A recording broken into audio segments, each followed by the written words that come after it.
Good morning, ladies and gentlemen, and welcome to the Scott Stedman podcast. Hope you are having a wonderful week. For me, it's Vacation Bible School week. So if you're in ministry, you know that week is a very blessed week, but a very exhausting week as well.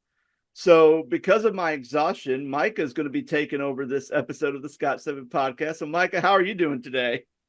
Taking over is such a strong phrase. Uh, I'm doing good, man. Just blessed with another day, and we're just working at home today and just trying to get through. Got piles of stuff to do before school starts in a couple of weeks, and um, but yeah, we're trucking along. All right. Yeah. And not only school starting for you doing your doctorate, but school starting working at Miami and having all those students come in too. Don't remind me. It's like a handicap match.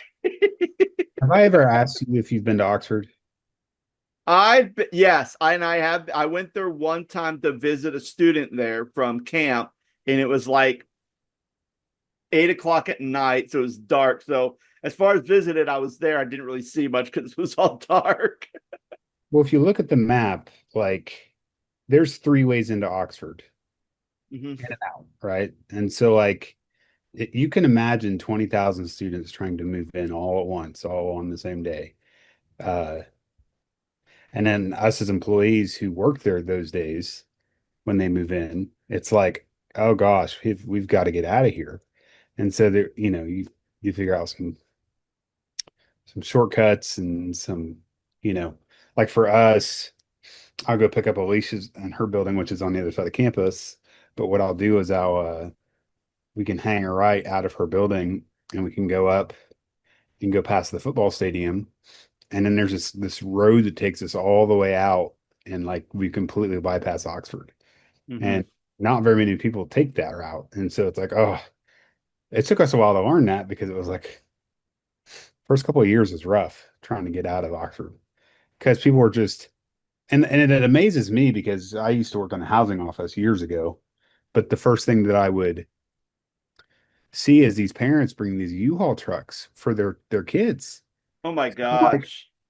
I'm in a spare bedroom right now, and and this spare bedroom is bigger than a dorm room for two people at Miami. Yeah.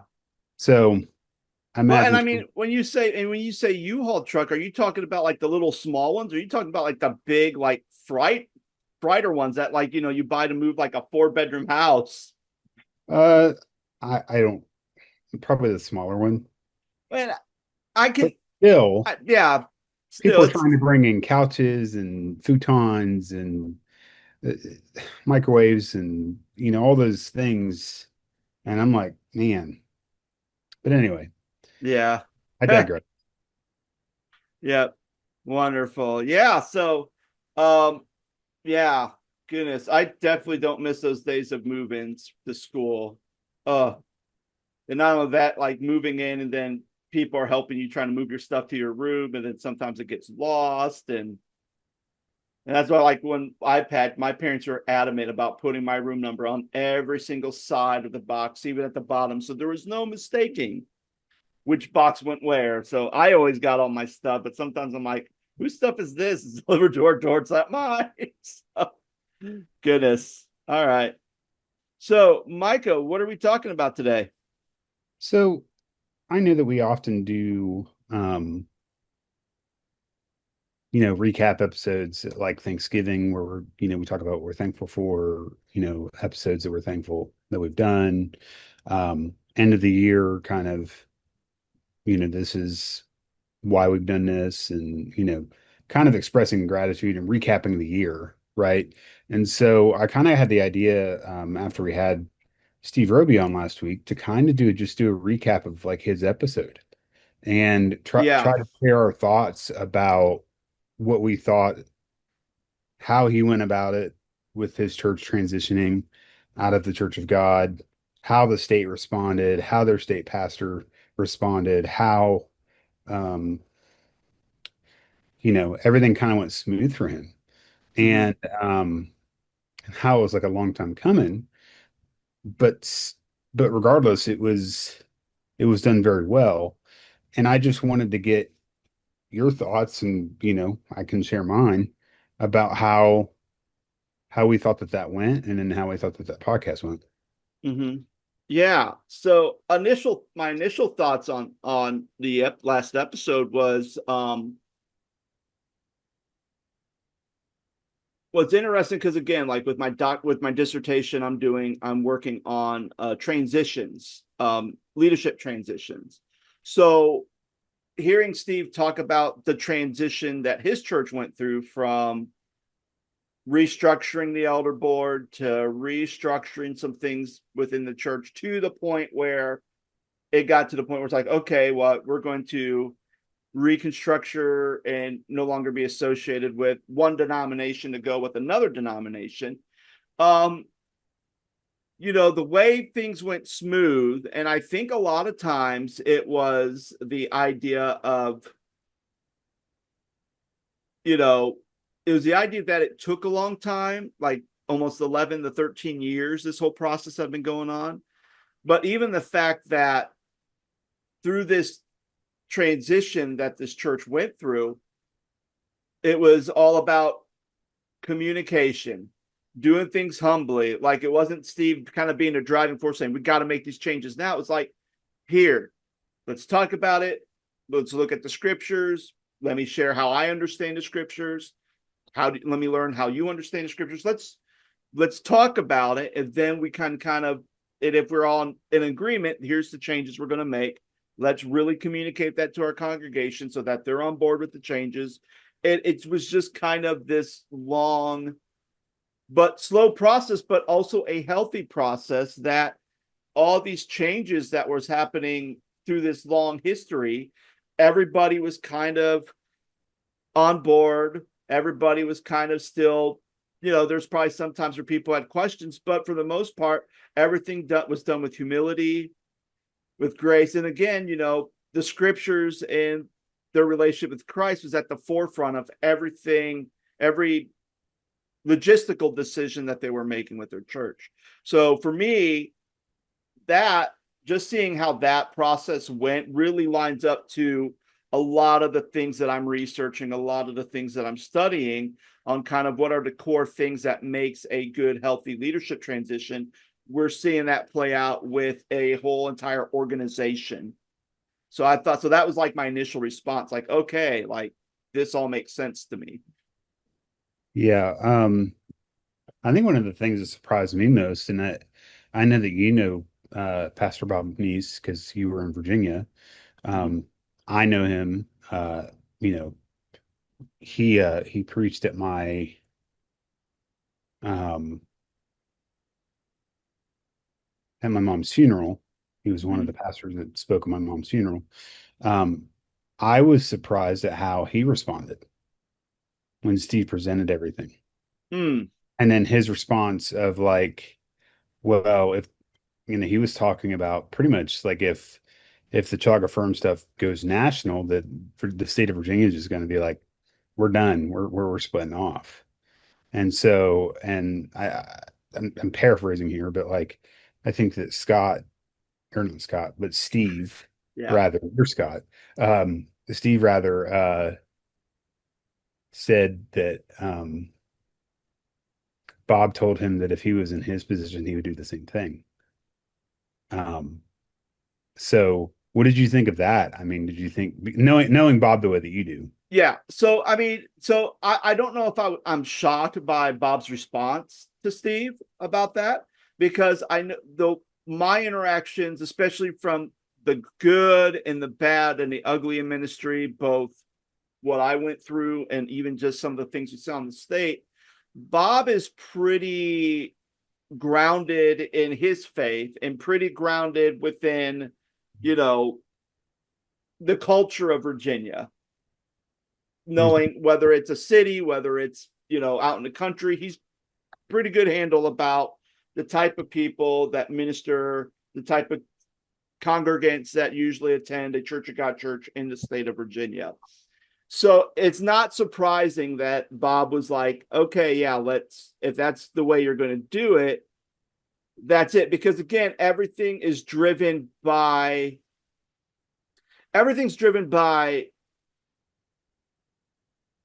here's where we feel naturally where we line up as a entire congregation. And I think that's the difference. It wasn't like Steve saying we're going to go this route and the congregation's not behind it. If Mhm. everybody's kind of behind it and you're having conversations, and again, like there's other people from Sovereign Shores or Water's Edge that were involved on a state level doing stuff. I know there is Larry, who really was the guy who kind of really helped with updating the bylaws, making sure bylaws were up to date. That was kind of his gift.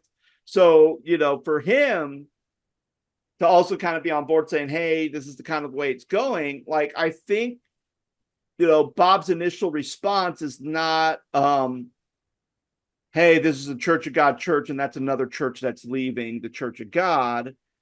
That's not closing, that's not, shuttering because there's no people showing up and they can't keep the doors open anymore financially. This is one that's like, here's a healthy church that decided to kind of go the other way. Which, I mean, and even if you think about the state of Virginia, you can go to Fairfax Community, which is a Church of God church, but they have no financial support or giving or any type of leadership things within the state. They just do everything with the Church of God nationally and never with the state on the state level. So for me, it's like, okay, like, there's probably some other churches that don't do anything with the state that have the name Church of God. They just kind of do stuff national. So we don't know about those churches. So on a logistic level, it kind of doesn't make sense that Bob would say that because that's another church that's leaving. But on a faith-based level, it does make sense because I think at the end of the day, Bob's like, okay, what's going to keep the church thrive, regardless if it's Church of God or not, if it's people that are doing the work, long conversations, here's kind of, and as long as, and again, it goes back to Steve's sharing his heart, telling him what's going on. Bob may have had concerns at that initial meeting, but through conversation and through openness and transparency and humility, it came to the point where it's like, okay, like this looks like this is a good change, and let's just go ahead and make that change. As opposed to his friend in Ohio who went through the ringer because he's being accused of, who, again, same thing, we feel just culturally, theologically, our whole entire congregation is shifting that doesn't line up with COG values or views. And then the state office in the Ohio are like, oh, you're a church stealer, and like really gave it to that pastor who did that, from what Steve shared. And it's like, and again, that's probably because they're thinking more, not faith wise, but they're probably thinking more logistically, like, oh, here's another church that's leaving the state of Ohio. That's another church that's not going to be giving to state to support state ministries. So blah, blah, blah. And it's also a church who, if it goes under, we're not getting any money to fund our church planning process that hasn't been effective for at least a decade. Yeah, and knowing Steve as well as I do, Steve isn't somebody that's just going to go up and be like, Scott, we're leaving the Church of God. Bye. Like Yeah. he does his homework, right? Like Yeah. he backs up everything that he does. And he gives the reasons as to why he's doing the things that he's doing, and really maps out strategically like what makes sense to him and his congregation, and really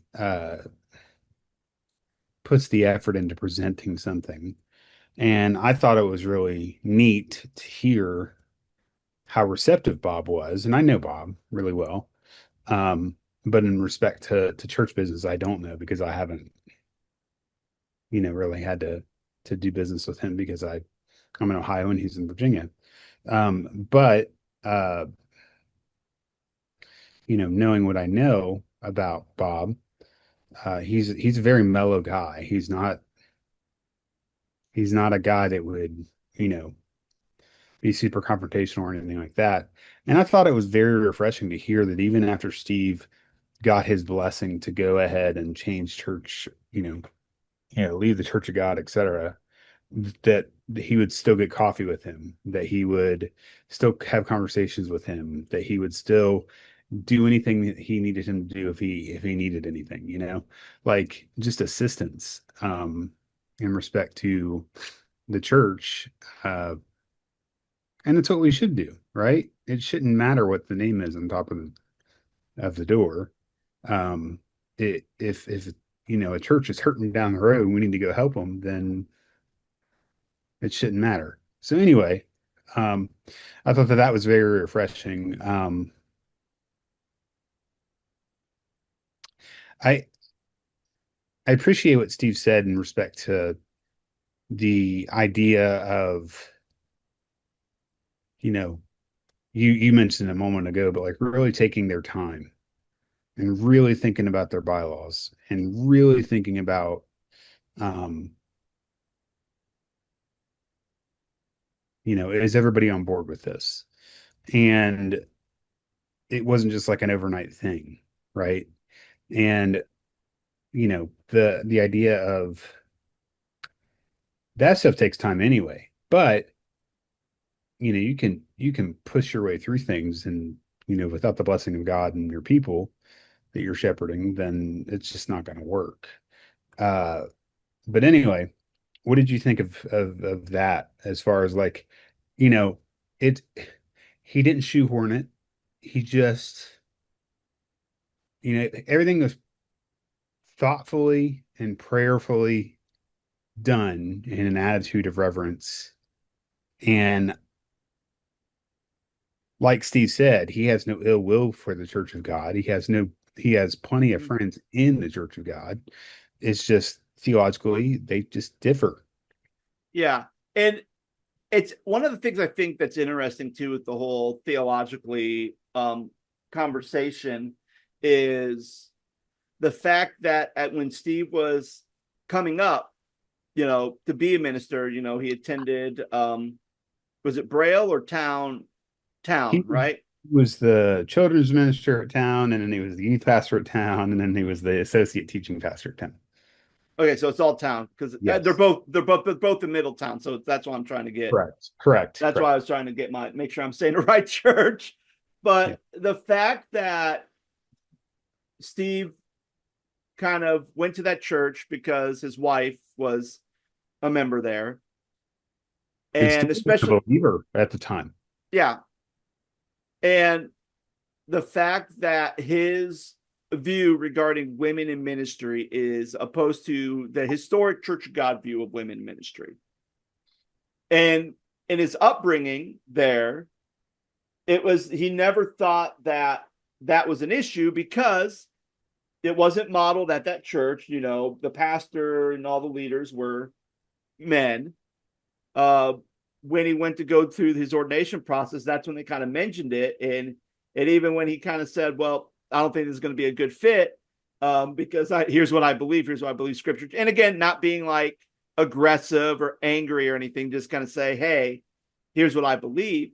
And the fact that they're just kind of like, yeah, well, that's okay. It's not a big theological issue, right?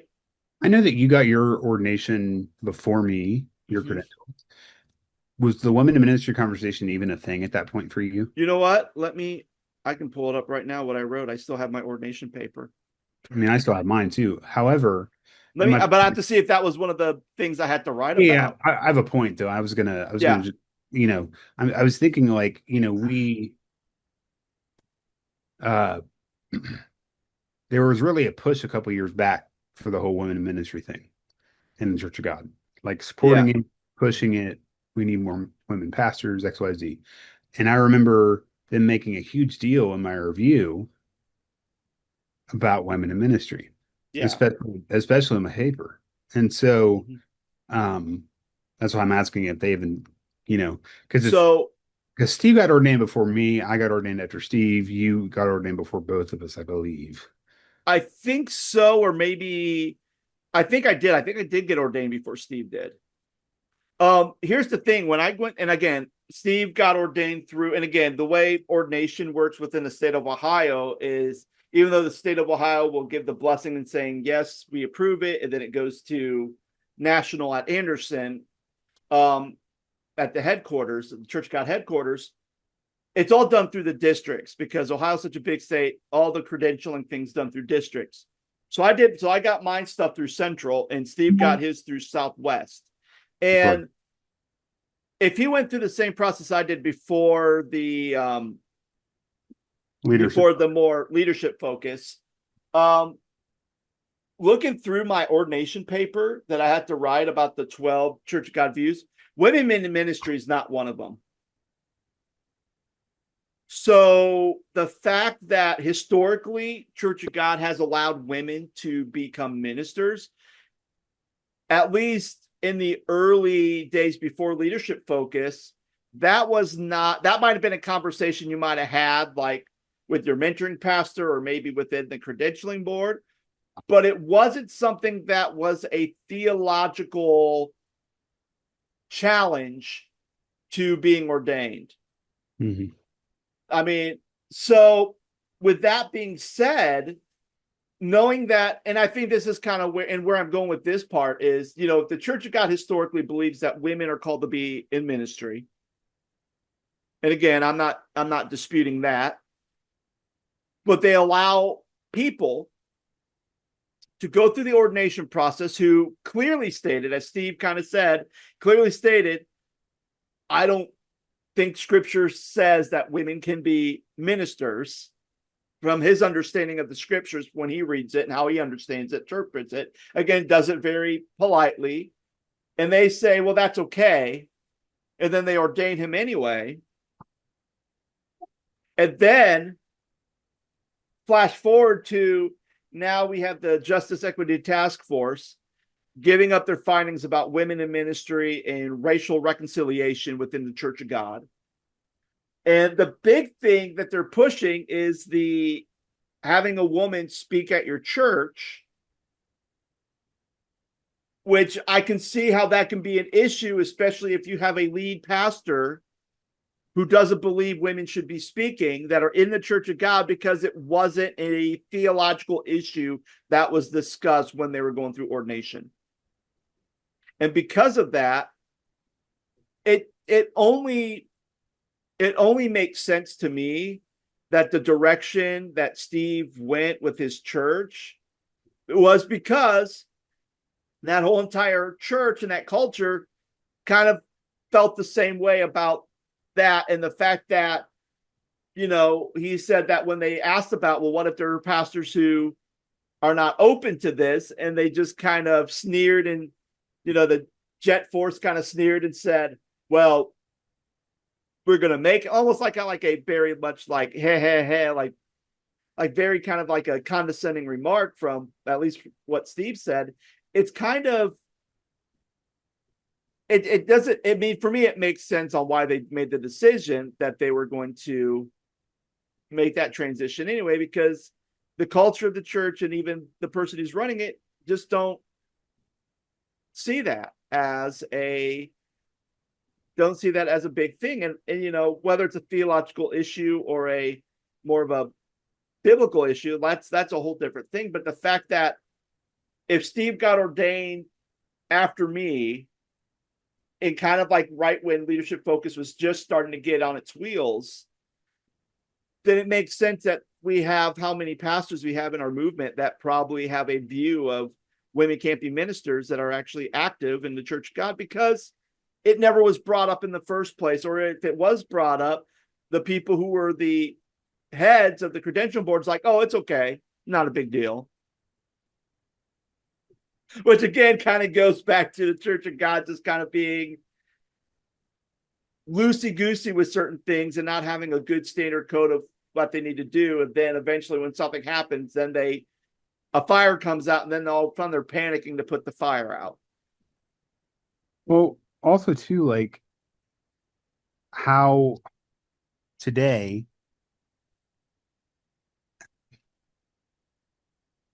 what if you and I want, we're in the credentialing group together, in the leadership focus cluster.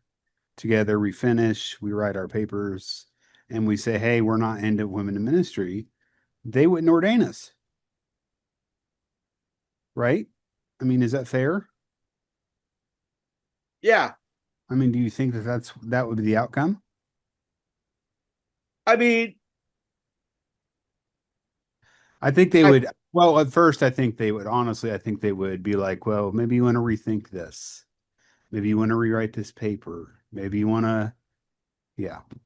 well, I think they would say that, but I think it's the same thing. Like, ideally, and this is what I was told, right?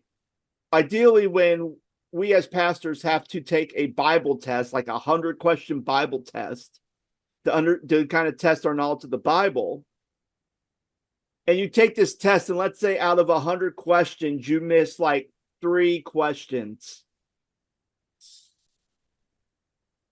then what's supposed to happen is with your mentoring pastor, you're supposed to go over those questions and review them about why you missed them and kind of where in scriptures is the correct way. Because again, this Bible test kind of helps you understand how the Church of God reads the Bible and how we understand the Bible and how our theology is shaped by the reading of the text. And yet, when I was in Northeast Ohio, they considered it pass fail. And if I missed three, which 3 out of 100, that would be what, a 97? That would be still be an A. They would consider that failing. And then I go to Central and they say, well, no, it's not pass fail. It's whatever ones you miss. Like, we're supposed to discuss it. So even among the districts, they didn't know what to do with this test. And there's no accountability. So it's like, okay. But yeah, I would think if there was a theological matter like that, I would say, like, if I was had a chair, if I was older and Steve was going to be an ordained minister, and and I'm the one who says, hey, I believe women can be ministers, they're called to be ministers in the church. If Steve says, I don't think so, and we start discussing it, that would be a thing where it's like, okay, let's talk about this. I want to see what scriptures you're pulling that supports your case. I'm going to show the scriptures that show my case. And at the end, we probably have an understanding of each other. We could both probably say, okay, we're both God-fearing men who really have a love of the scriptures and how we're kind of wrestling and viewing the scriptures. But at the end, if that is a core historical thing within the Church of God, then I would have to say to Stephen, like, hey, I'm sorry. It's probably best that you don't get ordained in the Church of God, because you're probably going to have some challenges down the road. Potentially could have some challenges down the road. Versus, and here's some churches that I think would align more with your theology, and I'm going to make a recommendation to probably seek ordination there. Give your file to them, so then that way to try to expedite the process for you in a different denomination. And that's how I would handle it. So yeah, like throughout this whole journey that Steve's talking about, this transformation with his church and everything else, like, this may never have happened if the Church of God was like, no, sorry, we can't ordain you because you're not because you have this view when it comes to women in ministry. But then things could be radically different. But at the same time, Water's Edge Church may not be open. Their doors could be closed, and they could be just another shuttered church in Virginia. So you kind of, think about it. So if you go from there, it's kind of like, well, in some ways, for that church, for that community, looking at the eternal timeline, that was probably the best thing that had probably happened for that church. As far as its growth, the congregation growing in their faith, like, it was the best thing to happen. And now it's a thriving church. Now, it's a shame it's not a Church of God church. But again, it goes back to kind of the original creed of the Church of God, that, it's all about people coming to know Christ, and that we becoming one universal church of God, and that, denominations don't matter. Which we kind of turk it as we're the best denomination. All the other ones are stupid. Which, Look who's laughing now. So I Well, think that yeah, that leads me to my next question. You know, Steve's church is the second church that I know of that has left the Church of God, and the church has just grown by leaps and bounds, like in numbers, attendance, things like that. Like I mentioned Eric's church a while back, but that's who Steve was talking about. yeah. Um, Centerville Christian Fellowship in Centerville, down it's close to Miamisburg. Um, they're running 850 right now. Yeah. And when they were a Church of God, they couldn't get 125 people in there. They had to add on to their building because they had no room for people. They had to add to their parking lot because they had no room for people. Um, I find it interesting that as soon as you take the Church of God label off of the door and slap an SBC label or a non-denom label, that people just start coming. Hmm. And why do you think that is? Oh my goodness. Well, really, if you want my honest opinion, it has to do with consistent leadership. I mean, really, my opinion is that because consistent leadership has to start from the top, and consistent leadership. And again, if you are a organization, because even non-denoms have a denomination behind it, you know, whether that's Presbyterian, Baptist,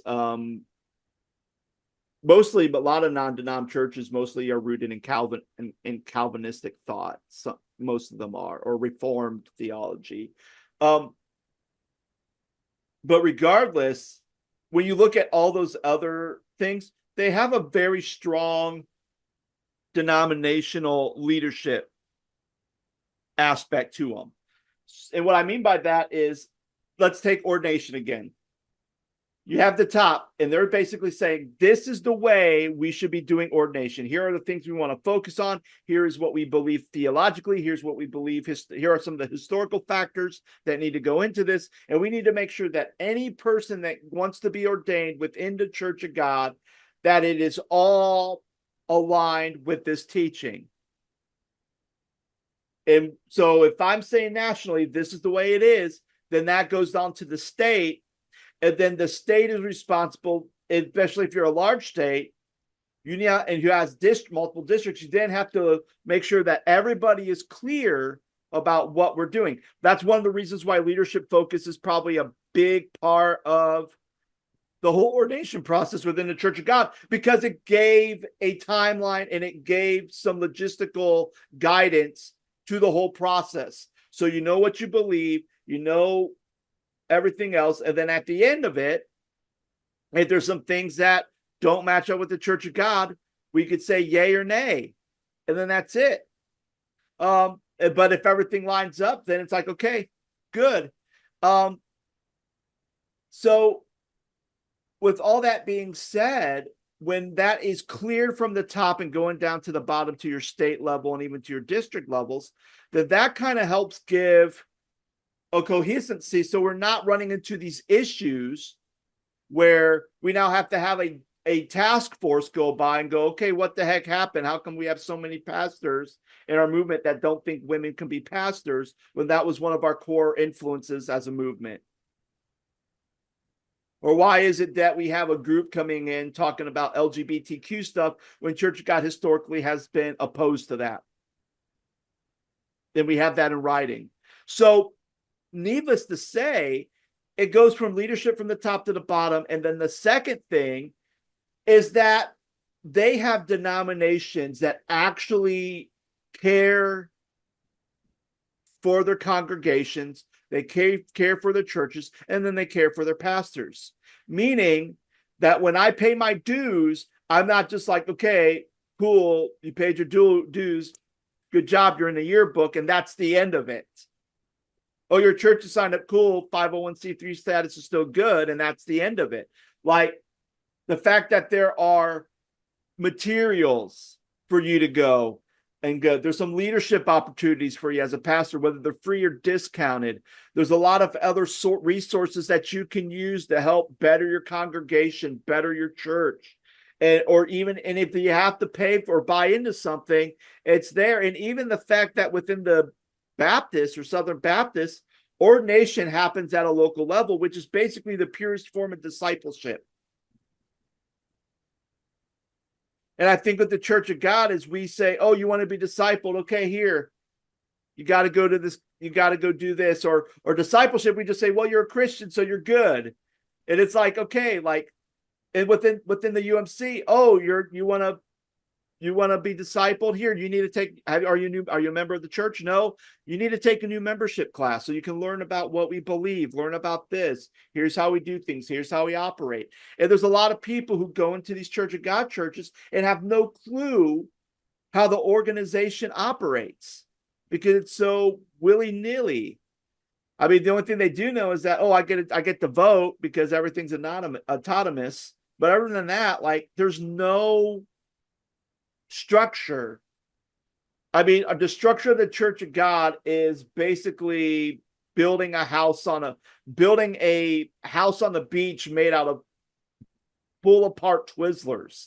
That's basically the Church of God's leadership structure at this moment, which is why when we got a new interim director, the one thing was trying to figure out a better way to be a leader, a better way to organize, because it sucks. And churches are hurting and pastors are hurting. And even state ministers are kind of hurting too, because they don't know how to get their stuff together. They're burnt out. And they're burned out and there's no resources for them. It's like, oh, well, maybe you need to take some time away from the ministry. And especially for people of my generation, we were told there is going to be a shortage of pastors, and we need people to be in the ministry. So we had this huge influx of young millennials who want to be pastors, men and women. We go through the process, we become pastors, and we get majors in pastors. We go to seminary, and we get more trained to become pastors. All we know is pastoring, and then you're telling us, oh, you're burned out. Well, you should go away from ministry. But what am I going to do? Everything that I know is ministry, and you're telling me that I should step away from ministry because I'm burned out when I don't even have any good resources from not only my state, but I don't even have good resources from the national office to help me to think about burnout or help me to figure out what are some of the issues that I'm dealing with. Maybe I'm horrible with time management. So that's the thing I need to work on. It's just like I'm burned out. So either I go to the next church and have my honeymoon phase and everything's good until I'm miserable again in my second or third marriage to the church, or I get some help and you don't offer me any help, but hey, make sure you put it, hey, we're going to keep raising your pastoral fees for nothing. You get nothing. You lose. Good day, sir. Willy Wonka reference. Well, and on that lovely note, Well, but I mean, am I wrong? no, I'm not wrong. no, And, because and like not only, I went and through the again, same thing, Scott. Like, I mean, I went to seminary, I went through the ordination process, and when I finished, I was like, oh, sir, or I'm sorry, surely there's going to be a job for me somewhere. And it was just I'd heard from a couple of churches, but it wasn't like they were begging me to come be their pastor or anything. And you know as well as I do the process of how the Church of God does things in respect to like, all right, we're gonna bring in actually sorry, time out. We're gonna do a phone interview with you with our search committee. And then if we like you enough, we'll bring you in, we'll do a candidating weekend, and we'll grill you and your wife and your family on a Saturday and have a potluck dinner. And then on a Sunday, you're going to preach. And then you're going to leave. You're going to go back home and you're going to wait 2 weeks to hear whether or not you got the job. or you're gonna sit there and then you're gonna hear the yes or no, like right there. So if you hear a no, then it's a very awkward situation because you're just like, okay, they don't want me. Okay, then you get up and leave. Like, but and like Micah, for you and I experience, we're men. Imagine being a millennial, going into ministry, being a woman pastor in a denomination that says, we believe God has called you to become a minister and you can preach the word of God to anybody. You could be a lead pastor, associate pastor. And then you're applying to churches, Church of God churches, and they're saying, oh, sorry, we're not going to pick you because you're a woman minister. And not necessarily say it explicitly like that. Some do, some don't, but it's like, but wait, I'm in a movement that accepts women as pastors, and yet this church doesn't want me to be a pastor. Doesn't want me because I'm a woman. Even though I went to seminary, even though I went to Bible school, I became ordained, I went through all the channels, I went through all the hoops, and now I don't have a guaranteed job because I'm a woman in a denomination that says women can be preachers.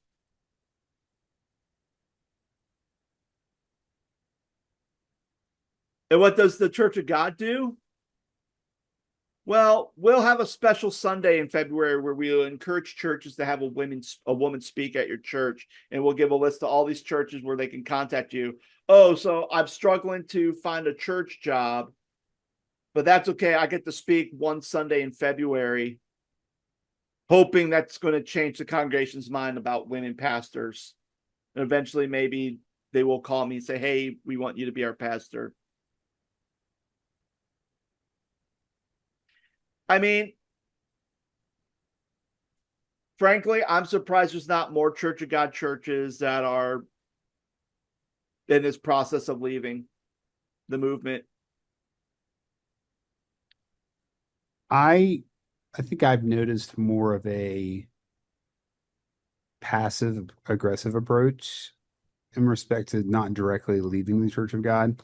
It's more we're Church of God, but we're not gonna like pay the Put dues. Church of God in the name. We're not gonna put Church of God in the name. We're gonna, you know, just you know, be a non-denom church, even though we're not, Yeah. or just kind of this whole passive aggressiveness and not really claim the Church of God as their own. Um, Instead of going through the process, maybe they're just afraid of what would happen if they were to go through the process. So, um, any other thoughts about about Steve or Sovereign Shores Church, or the fact that if the Church of God doesn't get its crap together, there's not going to be one? You know, uh, it was interesting. I was talking to another pastor who's ordained in Church of God, but not working in Church of God church. But his father is a Church of God minister working in Church of God church, and his father went to the conference in Denver. And basically from that conversation was pretty much like, hey, things are going to change. Things are looking up. It's all going to be sunshine and rainbows for the Church of God. It's this new renaissance of the Church of God. And in my opinion, I think there's a lot of people who are older pastors who probably believe it. But I think there's a lot of younger pastors who are not biting what the Church of God is selling. And that was kind of the impression of the minister who called me. That's kind of my impression too. And I know, like you said, a lot of churches take that passive aggressive approach where they're still Church of God, but they don't necessarily. And I think a lot of times that dissatisfaction of the leadership with the Church of God really shows to their giving. The fact that, the last, that there would be statements, I would see financial statements of churches that would give to the Church of God, both state, on a state level, And there'll be some churches, it's a big fat zero. They don't give anything. And yet they're a registered Church of God church, and they give nothing to the state level. There are some Church of God churches that give nothing on a national level. And to be fair, the best way to get those churches to start giving to those state or national ministry is to show them that you actually care about them, and not care about them so they could give you money, but really genuinely care about them to help them do the thing. Because a lot of these churches are like, we're struggling, and we reach out to the state office or we reach out to national, and they do nothing for us. Or, I'm sorry, they do something for us. Okay, well, you're on hard times. You don't have to pay your registration fee this year. Oh, thank you, Church of God. Thank you for that relief. Or do what I did and ask them where the money goes if you don't pay for it. Yeah. Thank you for putting a Band-Aid on my festering wound. Thank you, Church of God. Jeez. Oh, Scott's got some feelings. Well, it's, again, my whole thing is transformative leadership. That's what my doctorate's in. That's what my dissertation's on. And the fact that I have had many years within the Church of God looking at crappy leadership for over a decade. Longer than that. Longer. I mean, probably longer than that. But the fact that, and then the times where I've seen good leaders, but then I've seen good leadership. I see good leadership. And then all of a sudden, the good leadership goes, hey, national, we need some help over here. Pandemic sucks. We need some help. National's like, dude, like,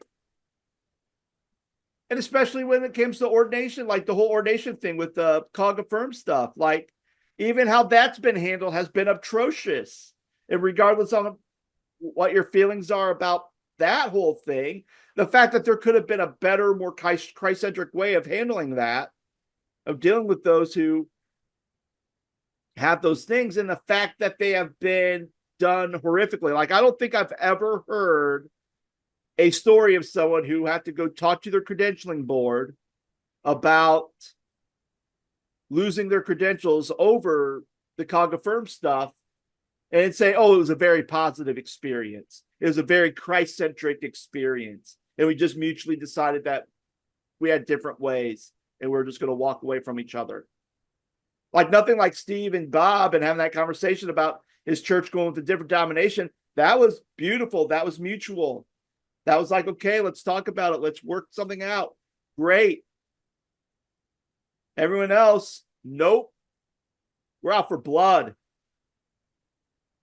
We'll chop off your leg and put a Band-Aid on it and say, hey, thanks for being Church of God. Put that Church of God Band-Aid on the arm we just chopped off. Yay, Church of God.